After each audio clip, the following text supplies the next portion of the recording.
ಆ trade miss ಆದರೆ well and good, because market ಇವತ್ತು ಉಂಟು, ನಾಳೆನೋ ಉಂಟು, ನಾಡ್ದು ಕೂಡ ಇರುತ್ತದೆ.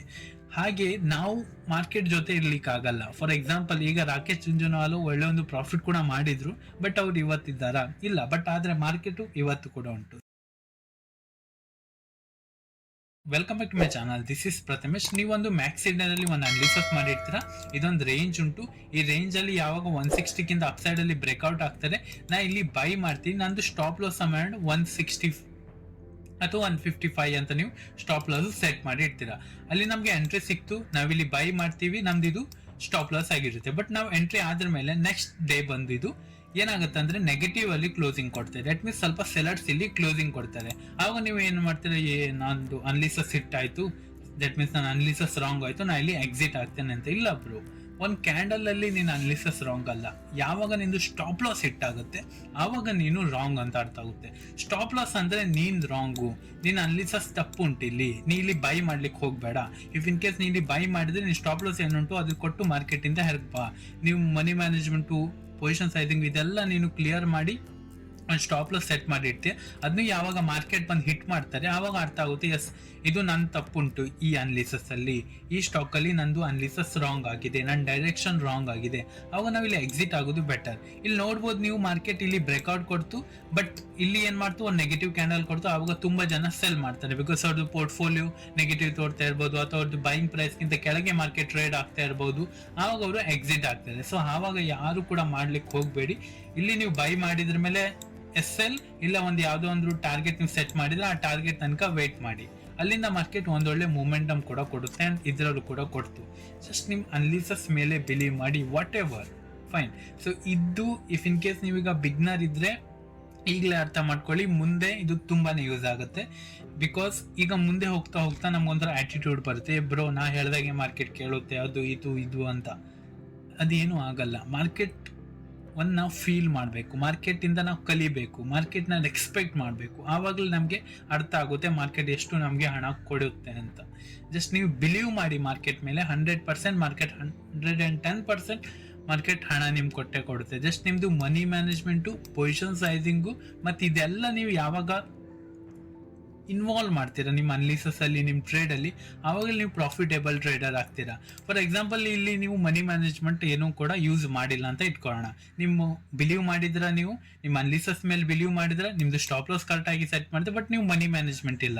ನಿಮ್ದು ಮನಿ ಮ್ಯಾನೇಜ್ಮೆಂಟ್ ಅಲ್ಲಿ 100 ಕ್ವಾಂಟಿಟಿ ಉಂಟು, ಬಟ್ ನೀವು ಇಲ್ಲಿ 500 ಕ್ವಾಂಟಿಟಿ ಇಲ್ಲಿ ಬೈ ಮಾಡಿ ಇಡ್ತೀರಾ. ಆವಾಗ ಏನಾಗುತ್ತೆ ಅಂದ್ರೆ ಸ್ಟಾಪ್ ಲಾಸ್ ಹಿಟ್ ಆದ್ರೂ ಕೂಡ ನಿಮ್ದು ಎಲ್ಲ ಗೈನು ನೆಗೆಟಿವ್ ಅಲ್ಲಿ ಕನ್ವರ್ಟ್ ಆಗುತ್ತೆ. ಸೊ ಅದಕ್ಕೇನೆ ಮನಿ ಮ್ಯಾನೇಜ್ಮೆಂಟ್ ಅಲ್ಲಿ ನೀವು ಟ್ರೇಡ್ ಮಾಡಿ, ಆವಾಗಲೇ ನೀವು ಲಾಂಗ್ ಟರ್ಮ್ ಅಲ್ಲಿ ಪ್ರಾಫಿಟೇಬಲ್ ಆಗ್ತೀರಾ. ನಿಮಗೆ ಶಾರ್ಟ್ ಟರ್ಮ್ ಅಲ್ಲಿ 500 ಇದ್ದು ಒಂದು ಸಮಯ 10,000 ಪ್ರಾಫಿಟ್ ಆಗ್ಬೋದು, ಬಟ್ ಅದು ಲಾಂಗ್ ಟರ್ಮ್ ಅಲ್ಲಿ ಅದು ನಿಮಗೆ negative way ತೋರುತ್ತೆ.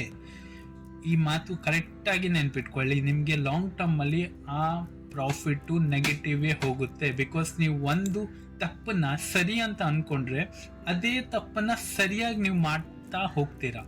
That means if in case ನಿಮ್ದು ಮನಿ ಮ್ಯಾನೇಜ್ಮೆಂಟ್ ಪ್ರಕಾರ 500 ಕ್ವಾಂಟಿಟಿ ಇದ್ರೆ, ನೀವು ಇಲ್ಲಿ 1000 ಕ್ವಾಂಟಿಟಿ ಪ್ಲಾನ್ ಮಾಡಿದ್ರೆ, ಯಾವಾಗ ಕೂಡ ಬೇರೆ ಸ್ಟಾಕ್ ಅಲ್ಲಿ ಅಥವಾ ಇದೇ ಸ್ಟಾಕ್ ಅಲ್ಲಿ ಮತ್ತೊಂದು ಆಪರ್ಚುನಿಟಿ ಸಿಕ್ಕಿದ್ರೆ ನೀವು ಇಲ್ಲಿ ಕೂಡ ಹಾಗೆ ಕ್ವಾಂಟಿಟಿ ಇನ್ಕ್ರೀಸ್ ಮಾಡ್ತಾರೆ. ನಂಗೆ ಲಾಸ್ಟ್ ಟೈಮ್ ಕೂಡ 1000 ಕ್ವಾಂಟಿಟಿಲಿ ಒಳ್ಳೆ ಒಂದು ಪ್ರಾಫಿಟ್ ಆಗಿತ್ತು. ಈಗ ಕೂಡ 1000 ಕ್ವಾಂಟಿಟಿನ ಪ್ಲಾನ್ ಮಾಡ್ತೇನೆ. ನನ್ನ ಮನಿ ಮ್ಯಾನೇಜ್ಮೆಂಟು 500 ಕ್ವಾಂಟಿಟಿ ಇಲ್ಲ ಬ್ರೋ, ನಲ್ಲಿ ಇದು ಅದು ಎಲ್ಲ ನೀವು ಅರ್ಥ ಮಾಡಿಕೊಂಡು ಮತ್ತು ನೀವು ಅಗೇನ್ ಇಲ್ಲಿ ಮನಿ ಮ್ಯಾನೇಜ್ಮೆಂಟ್ನ ಬಿಟ್ಟು ನೀವು ಇಲ್ಲಿ ಟ್ರೇಡ್ ಮಾಡ್ತೀರಾ. ಸೊ ಆವಾಗ ನಿಮಗೆ ಪ್ರಾಫಿಟ್ ಇಂದ ಲಾಸಸ್ಗೆ ಕನ್ವರ್ಟ್ ಆಗ್ತದೆ. ಸೊ ಅದಕ್ಕೆ ಹೇಳ್ತಾ ಇರೋದು, ಜಸ್ಟ್ ನೀವು ಅನಾಲಿಸಿಸ್ ಮೇಲೆ ಬಿಲೀವ್ ಮಾಡಿ. ಯಾವಾಗ ನೀವು ಅನಾಲಿಸಿಸ್ ಮೇಲೆ ಬಿಲೀವ್ ಮಾಡ್ತೀರಾ, ಯಾವಾಗ ನೀವು ಮನಿ ಮ್ಯಾನೇಜ್ಮೆಂಟ್ ಮಾಡ್ತೀರಾ, ಯಾವಾಗ ನೀವು ಪೊಸಿಷನ್ ಸೈಜಿಂಗ್ ಕರೆಕ್ಟ್ ಆಗಿರ್ತಾರೆ, ಯಾವಾಗ ನೀವು ಸ್ಟಾಪ್ ಲಾಸ್ ಕರೆಕ್ಟ್ ಆಗಿ ಪ್ಲೇಸ್ ಮಾಡ್ತೀರಾ, ಆವಾಗಲೇ ನೀವು ಪ್ರಾಫಿಟೇಬಲ್ ಟ್ರೇಡರ್ ಆಗೋದು. ಇವಾಗ ನೀವು ಇನ್ವೆಸ್ಟಿಂಗ್ ಅಲ್ಲಿ ಮಾಡ್ಬೋದು, ಅದು ಲಾಂಗ್ ಟರ್ಮ್ ಅಲ್ಲಿ ಅದು ಬೇರೆ ವಿಷಯನ ಆಗುತ್ತೆ. ಬಟ್ ನೀವು ಸ್ವಿಂಗ್ ಟ್ರೇಡಿಂಗ್ ಮಾಡುವಾಗ, ಅಥವಾ ಆಪ್ಷನ್ ಟ್ರೇಡಿಂಗ್ ಮಾಡುವಾಗ, ಅಥವಾ ಫ್ಯೂಚರ್ ಟ್ರೇಡಿಂಗ್ ಮಾಡುವಾಗ, ಅಥವಾ ಸ್ಟಾಕ್ ಟ್ರೇಡಿಂಗ್ ಮಾಡುವಾಗ ನೀವು ನಿಮ್ಮ ಅನಾಲಿಸಿಸ್ ಮೇಲೆ ಬಿಲೀವ್ ಮಾಡಬೇಕು. With money management, proper position sizing, stop loss, ಇದೆಲ್ಲ ನೀವು ಫಿಟ್ ಆದ್ರೆ ಮಾತ್ರ ಒಂದು ಟ್ರೇಡ್ ಅಲ್ಲಿ ಎಂಟರ್ ಆಗಿ. ಆವಾಗ ನಿಮಗೆ ಕರೆಕ್ಟಾಗಿ ಒಂದು ಟ್ರೇಡ್ ಸಿಗುತ್ತೆ. ಆ ಟ್ರೇಡ್ ಮಿಸ್ ಆದರೆ well and good, because market ಇವತ್ತು ಉಂಟು, ನಾಳೆನೂ ಉಂಟು, ನಾಡ್ದು ಕೂಡ ಇರುತ್ತದೆ. ಹಾಗೆ ನಾವು ಮಾರ್ಕೆಟ್ ಜೊತೆ ಇರ್ಲಿಕ್ಕಾಗಲ್ಲ. ಫಾರ್ ಎಕ್ಸಾಂಪಲ್, ಈಗ ರಾಕೇಶ್ ಜುಂಜುನವಾಲ ಒಳ್ಳೆ ಒಂದು ಪ್ರಾಫಿಟ್ ಕೂಡ ಮಾಡಿದ್ರು, ಬಟ್ ಅವ್ರು ಇವತ್ತಿದ್ದಾರಾ? ಇಲ್ಲ. ಬಟ್ ಆದರೆ ಮಾರ್ಕೆಟು ಇವತ್ತು ಕೂಡ ಉಂಟು. ಸೊ ಹಾಗೆ ನಾವು ಇರಲಿ ಅಥವಾ ಇಲ್ಲದೆ ಇರಲಿ, ಬಟ್ ಮಾರ್ಕೆಟ್ ಇಲ್ಲಿ 100% ಇದ್ದೇ ಇರ್ತಾರೆ. ಇದು ಆಪ್ಷನ್ ಟ್ರೇಡಿಂಗ್ ಮಾಡ್ತೀರಾ ಅವರಿಗೆಲ್ಲ ತುಂಬಾ ಚೆನ್ನಾಗಿ ಅರ್ಥ ಆಗುತ್ತೆ. ಸ್ಟಾಪ್ ಲಾಸು, ಎಂಟ್ರಿ, ಮತ್ತೆ ನಮ್ಮ ಅನಾಲಿಸಿಸ್ ಮೇಲೆ ಬಿಲೀವ್, ಟಾರ್ಗೆಟ್ ಮತ್ತೆ ಸ್ಟಾಪ್ ಲಾಸ್ ತನಕ ಹೋಲ್ಡ್ ಮಾಡೋ ಶಕ್ತಿ ಆಪ್ಷನ್ ಟ್ರೇಡರಿಗೆ ಜಾಸ್ತಿ ಇರುತ್ತೆ compare to swing trader. Because option ಅಂದ್ರೆ ತುಂಬಾನೇ volatility segment in stock market. ಯಾವಾಗ ನೀವು ಸ್ಟಾಕ್ ಮಾರ್ಕೆಟ್ ಅಲ್ಲಿ ಆಪ್ಷನ್ ಅಲ್ಲಿ ಕೆಲಸ ಮಾಡ್ತೀರಾ ಅಥವಾ ಫ್ಯೂಚರ್ ಅಲ್ಲಿ ಕೆಲಸ ಮಾಡ್ತೀರಾ, ಫ್ಯೂಚರ್ ಅಷ್ಟೊಂದು ವಾಲಟಿಲಿ ಇರಲ್ಲ ಕಂಪೇರ್ ಟು ಆಪ್ಷನ್ಸ್ ಅಲ್ಲಿ ಯಾರು ಕೆಲಸ ಮಾಡ್ತೀರಾ ನೀವು ಗ್ರೇಟ್ ಅಂತ. ಬಿಕಾಸ್ ಆ ವಾಲಟಿಲಿಟಿನ ಅರ್ಥ ಮಾಡ್ಕೊಳ್ಳಿಕ್ಕೆ, ಆ ವಾಲಟಿಲಿಟಿನ ಫೀಲ್ ಮಾಡಲಿಕ್ಕೆ ನಿಮ್ಮ ಕಡೆಯಿಂದ ಮಾತ್ರ ಸಾಧ್ಯ, ನಿಮ್ಮ ಅನಾಲಿಸಿಸ್ ಕಡೆಯಿಂದ ಮಾತ್ರ ಸಾಧ್ಯ. ಯಾವಾಗ ನೀವು ಅನಾಲಿಸಿಸ್ನ ಬಿಲೀವ್ ಮಾಡ್ತೀರಾ ಆವಾಗ. ಫಾರ್ ಎಕ್ಸಾಂಪಲ್, ಇವತ್ತು ಯಾರೆಲ್ಲ ಬ್ಯಾಂಕ್ ನಿಫ್ಟಿ ಯಾರೆಲ್ಲ ಸೆಲ್ ಪೊಸಿಷನ್ ಅಲ್ಲಿ ಇರ್ತಾರೆ, ಎಲ್ಲ ಸೆಲ್ ಮಾಡಿರ್ತಾರೆ, ಅವ್ರದ್ದು ಒಂದು ಸ್ಟಾಪ್ ಲಾಸ್ ಹಿಟ್ ಆಗಿತ್ತು. ಬಟ್ ಅಲ್ಲಿಂದ ಮಾರ್ಕೆಟ್ ರಿವರ್ಸ್ ಆಗಬೇಕು, ನಾವು ಅನಾಲಿಸಿಸ್ ಆವಾಗ ಚೇಂಜ್ ಮಾಡಬೇಕು, ಆವಾಗ ನಾವು ನ್ಯೂಟ್ರಲ್ ಇರಬೇಕು, ನಾವು ಮಾರ್ಕೆಟ್ ಟ್ರೆಂಡ್ ವಿತ್ ಇರಬೇಕು, ಟ್ರೆಂಡ್ ವಿತ್ ನಮ್ಮ ಕ್ವಾಂಟಿಟಿ ಇರಬೇಕು, ಟ್ರೆಂಡ್ ವಿತ್ ನಮ್ಮ ಮೈಂಡ್ ಇರಬಾರ್ದು. ಟ್ರೆಂಡ್ ವಿತ್ ನಮ್ಮ ಕ್ವಾಂಟಿಟಿ ಉಂಟು ವೆಲ್ ಅಂಡ್ ಗುಡ್, ಬಟ್ ನಮ್ಮ ಮೈಂಡ್ ಏನುಂಟು ಅದು ನ್ಯೂಟ್ರಲ್ ಉಂಟು. ಇಫ್ ಇನ್ ಕೇಸ್ ಅರ್ಥ ಮಾಡ್ಕೊಳ್ಳಿ, ಮಾರ್ಕೆಟ್ ಇಲ್ಲಿ ನಾವು ಬೈಂಗ್ ಪ್ಲಾನ್ ಮಾಡಿದ್ವಿ, ಪ್ರಾಫಿಟ್ ಆಯ್ತು. ಮಾರ್ಕೆಟ್ ನಂಗೆ ಇಲ್ಲಿ ಪ್ರೈಸ್ ಆಕ್ಷನ್ ಸಿಕ್ಕಿದೆ, ನಾನು ಮನಿ ಮ್ಯಾನೇಜ್ಮೆಂಟ್ ಪೊಸಿಷನ್ ಸೈಜಿಂಗ್ ಕರೆಕ್ಟ್ ಆಗಿ ಫಿಟ್ ಆಗಿ ಇಲ್ಲಿ ಕೂತ್ಕೊಳ್ತಾ ಉಂಟು. ದಟ್ ಮೀನ್ಸ್ ನಾನು ಇಲ್ಲಿ ಸೆಲ್ ಮಾಡ್ತೀನಿ bro. Market movement of slow ಬರಲಿ, ವೆಲ್ ಅಂಡ್ ಗುಡ್, ಬಟ್ ನಾನು ಇಲ್ಲಿ ಸೆಲ್ ಮಾಡ್ತೀನಿ. ಬಟ್ ನಾನು ಟ್ರೆಂಡ್ ಅಗೇನ್ಸ್ಟ್ ಅಲ್ಲಿ ಇದ್ದೀನಿ, ಅದು ನನ್ನ ಮೈಂಡ್ ಅಲ್ಲಿ ಉಂಟು. ಬಟ್ ನಾನು ಇಲ್ಲಿ ಟ್ರೆಂಡ್ ನ್ಯೂಟ್ರಲ್ ಇದ್ದೀನಿ. ಟ್ರೆಂಡ್ ನ್ಯೂಟ್ರಲ್ ಅಂದ್ರೆ, ಈಗ ಫಾರ್ ಎಕ್ಸಾಂಪಲ್, ಈಗ ಮಾರ್ಕೆಟು ಬೈಯಿಂಗ್ ಹೋಗ್ಲಿ, ಸೆಲ್ಲಿಂಗ್ ಹೋಗ್ಲಿ, ಇಲ್ಲ ಬೈಯಿಂಗ್ ಹೋಗ್ಲಿ, ಇಲ್ಲ ವಾಲಟಿಲಿಟಿ ಇರಲಿ, ಇಲ್ಲ ಸೈಡ್ ವೇಸ್ ಇರಲಿ, ಡಸಂಟ್ ಮ್ಯಾಟರ್. ಜಸ್ಟ್ ನಮ್ಮ ಮೈಂಡ್ ಅಲ್ಲಿ ನ್ಯೂಟ್ರಲ್ ಇರಬೇಕು, ಬಟ್ ಟ್ರೆಂಡ್ ಅಲ್ಲಿ ನಮ್ ಕ್ವಾಂಟಿಟಿ ಇರಬೇಕು. ಯಾವ ನೀವು ಟ್ರೆಂಡ್ ಅಲ್ಲಿ ಕ್ವಾಂಟಿಟಿ ಇಡ್ತೀರಾ, ಬೈಯಿಂಗ್ ಇಲ್ಲಿ ನೀವು ಬೈಯಿಂಗ್ ಅಲ್ಲಿ ಫಾರ್ ಎಕ್ಸಾಂಪಲ್ 100 ಕ್ವಾಂಟಿಟಿ ಪ್ಲಾನ್ ಮಾಡಿ ಇಡ್ತೀರಾ, ನಿಮ್ಗೆ ಗೊತ್ತುಂಟು ಇದು ಫಿಬ್, ದಟ್ ಮೀನ್ಸ್ 50% ಇನ್ನು ಈ ಟ್ರೆಂಡ್ ಇದು ಕ್ರಾಸ್ ಆಗಿಲ್ಲ, ದಟ್ ಮೀನ್ಸ್ ಈ ಟ್ರೆಂಡ್ ಇನ್ನು ಬುಲ್ಲಿಶೇ ಉಂಟು ಅಂತ. ಇಫ್ ಇನ್ ಕೇಸ್ ನೀವು ಇಲ್ಲಿ 50 ಕ್ವಾಂಟಿಟಿ ಪ್ಲಾನ್ ಮಾಡಿ ನಿಮ್ದು if in case target hit ಆಗಿದ್ದರೆ ಹಿಟ್ ಆಗಿರುತ್ತೆ. ಇಫ್ ಇನ್ ಕೇಸ್ ನಿಮ್ ಟಾರ್ಗೆಟ್ ಇದೆಲ್ಲ ಆಗಿದ್ರೆ ಹಿಟ್ ಆಗಿಲ್ಲ, ಇಲ್ಲಿಂದ ಸ್ಟಾಪ್ ಲಾಸ್ ಹಿಟ್ ಆಗ್ತಿತ್ತು. ಇಫ್ ಇನ್ ಕೇಸ್ ನೀವು ಟ್ರೈಲ್ ಮಾಡಿದ್ರೆ ಅಲ್ಲಿಂದ ಟ್ರೈಲಿಂಗ್ ಎಸಲ್ಲಿ ಹಿಟ್ ಆಗ್ತಿತ್ತು. ಫೈನ್. ಸೊ ಆವಾಗ ನಮ್ಗೆ ಇಲ್ಲಿ ಎಷ್ಟು ಲಾಸ್ ಆಯಿತು, 50 ಕ್ವಾಂಟಿಟಿ ಲಾಸ್ ಆಯಿತು. ಇಲ್ಲಿ ನಮಗೆ ಎಷ್ಟು ಕ್ವಾಂಟಿಟಿ ಇನ್ನು ರಿಮೈನಿಂಗ್ ಉಂಟು ಪ್ರಾಫಿಟ್ 50 ಕ್ವಾಂಟಿಟಿ. ದಟ್ ಮೀನ್ಸ್ ನಾವಿಲ್ಲಿ ವಿತ್ ಟ್ರೆಂಡ್ ಅಲ್ಲಿ 50 ಕ್ವಾಂಟಿಟಿ ತಗೊಳ್ಬಹುದು. ಸೊ ಅದಕ್ಕೆ ಹೇಳ್ತಾ ಇರೋದು, ಮನಿ ಮ್ಯಾನೇಜ್ಮೆಂಟು, ಪೊಸಿಷನ್ ಸೈಜಿಂಗು, ನಮ್ಮ ಅನಾಲಿಸಿಸ್ ಮೇಲೆ ಬಿಲೀವ್ ಮಾಡಿದ್ರೆ ಮಾತ್ರ ನಮಗೆ ಪ್ರಾಫಿಟ್ ಆಗ್ತಾರೆ. ಈ ವಿಷಯನ ಆದಷ್ಟು ಬೇಗ ಕಲ್ತ್ಕೊಳ್ಳಿ, ಬಿಕಾಸ್ ಇದು ಮುಂದೆ ತುಂಬಾ ಯೂಸ್ ಆಗುತ್ತೆ. ಇಫ್ ಇನ್ ಕೇಸ್ ನೀವು ಆಪ್ಷನ್ ಟ್ರೇಡಿಂಗ್ ಮಾಡೋ ಪ್ಲಾನ್ ಇದ್ರೆ ಅಥವಾ ಆಪ್ಷನ್ ಟ್ರೇಡಿಂಗ್ ಮಾಡ್ತಾ ಇದ್ರೆ, ಕೈ ಮುಗಿದು ಕೇಳ್ಕೊಳ್ತೀನಿ, ನಿಮ್ಮ ಅನಾಲಿಸಿಸ್ ಮೇಲೆ ಬಿಲೀವ್ ಮಾಡಿ, ನಿಮ್ಮ ಮೈಂಡ್ನ ನ್ಯೂಟ್ರಲ್ ಆಗಿ ಇಟ್ಕೊಳ್ಳಿ, ಮತ್ತು ನೀವು ನಿಮ್ಮ ಟ್ರೆಂಡ್ ಜೊತೆ ಕ್ವಾಂಟಿಟಿನ ಇಟ್ಕೊಳ್ಳಿ, ನಿಮ್ಮ ಮೈಂಡ್ನ ಇಟ್ಕೊಳ್ಬೇಡಿ. ಟ್ರೆಂಡು ಯಾವಾಗ ಬೇಕಾದ್ರೂ ಚೇಂಜ್ ಆಗ್ಬೋದು. ಇವತ್ತು ಮಾರ್ಕೆಟು 1000 ಪಾಯಿಂಟ್ ಹೋದರೆ ನಾಳೆ 200 ಪಾಯಿಂಟ್ ಅಥವಾ 2000 ಪಾಯಿಂಟ್ ಮಾರ್ಕೆಟ್ ನೆಗೆಟಿವ್ ಆಗ್ಬೋದು. ಸೊ ಅದಕ್ಕೆ ನಿಮ್ಮ ಮೈಂಡು ನ್ಯೂಟ್ರಲ್ ಇಟ್ಕೊಳ್ಳಿ, ಕ್ವಾಂಟಿಟಿ ವಿತ್ ಟ್ರೆಂಡ್ ಇಟ್ಕೊಳ್ಳಿ. ಆವಾಗ ನಿಮಗೆ ಪಿಕ್ಚರ್ ಪರ್ಫೆಕ್ಟ್ ಆಗ್ತಾರೆ ಮತ್ತು ನಿಮಗೆ ಕ್ಲಿಯರ್ ಆಗ್ತಾರೆ, ಒಂದು ಐಡಿಯಾ ಸಿಗ್ತಾರೆ. ಎಸ್, ನಂದು ಇಲ್ಲಿ ಇಷ್ಟಿಷ್ಟು ಸ್ಟಾಪ್ ಲಾಸ್ ತಗೊಳುತ್ತೆ, ಇಲ್ಲಿ ನಂದು ಇಷ್ಟಿಷ್ಟು ಟಾರ್ಗೆಟ್ ತಗುತ್ತೆ, ಇಲ್ಲೊಂದು ಟ್ರೆಂಡ್ ಲೈನ್ ಉಂಟು, ಇಲ್ಲೊಂದು ಸಪೋರ್ಟ್ ಉಂಟು, ಇದೆಲ್ಲ ನಿಮಗೆ ಕ್ಲಿಯರ್ ಆಗ್ತದೆ. ಫೈನ್. ಸೊ ಕ್ಲಿಯರ್ ಆಗುತ್ತೆ.